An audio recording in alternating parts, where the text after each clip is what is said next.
ওই দেন অর্ধেক জল ওই দেন অর্ধেক তেল ওই দেন কি গুলা দেন তেল ও বলা না দেন মানুষ কেন বলতো 700 টাকা তেল বলছিলাম গরিব সংখ্যা দেয়া পয়সা আমরা আইসিস আছে আমি আছি ময়লা গলা বাজারে বাইক ঠিক করতে দেন বাইক স্টারও না দেন কি অবস্থা হয়েছে দেন কি অবস্থা পরিস্থিতি কি অবস্থা হইতেছে দেন এইভাবে বিউসি যদি 2 নম্বর তেল থাকে তাহলে পাবলিক কেমনে বাঁচবো।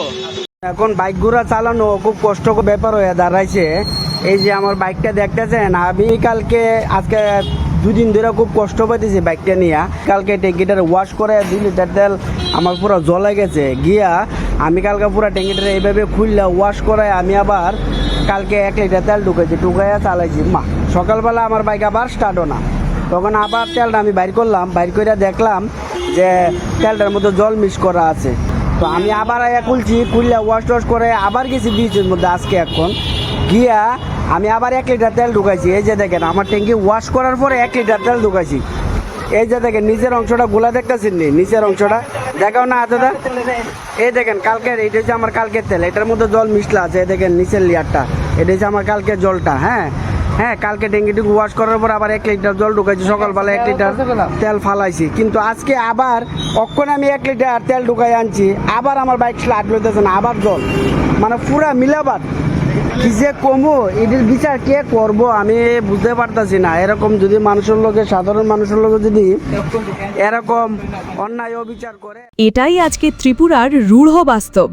প্রতিদিন হাজার হাজার মানুষ পকেটের রক্ত জল করা টাকায় তেলের ট্যাঙ্কি ভর্তি করছেন কোনো জরুরি কাজে বেরোবেন বলে, কিন্তু মাঝপথেই খেল খতম, গাড়ি বা বাইক স্তব্ধ।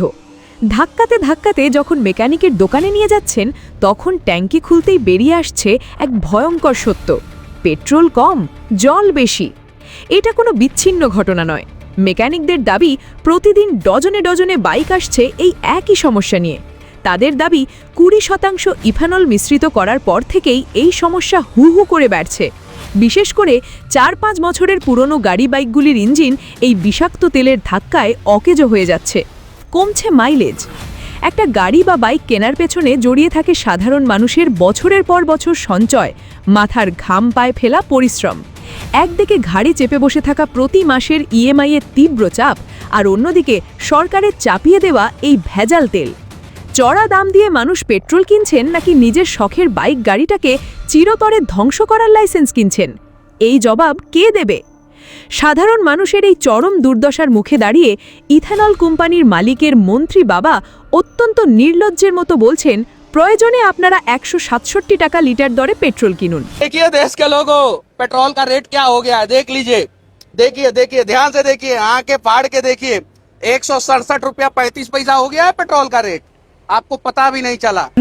170 रुपीज पर लीटर, 170 रुपए प्रति लीटर। सर कौन भराएगा गाड़ी में, बताओ। ভাবা যায় যে বিশুদ্ধ পেট্রোলের দাম 2014 সালে ছিল মাত্র 67 টাকা, আজ তার দাম 100 টাকা বাড়িয়ে দিয়ে বুক ফুলিয়ে অহংকার দেখানো হচ্ছে।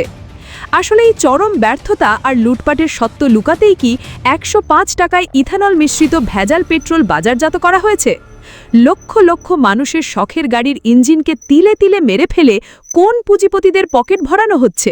आपके बेटे की जो कंपनी है सियान एग्रो, उसकी नेट प्रॉफिट पिछले 5 सालों में 4500% ऊपर बढ़ गई है। ये भी वो कह रहे हैं कि आपकी कंपनी की रेवेन्यू 17 करोड़ से 510 करोड़ 1 साल में बढ़ गई है। इसीलिए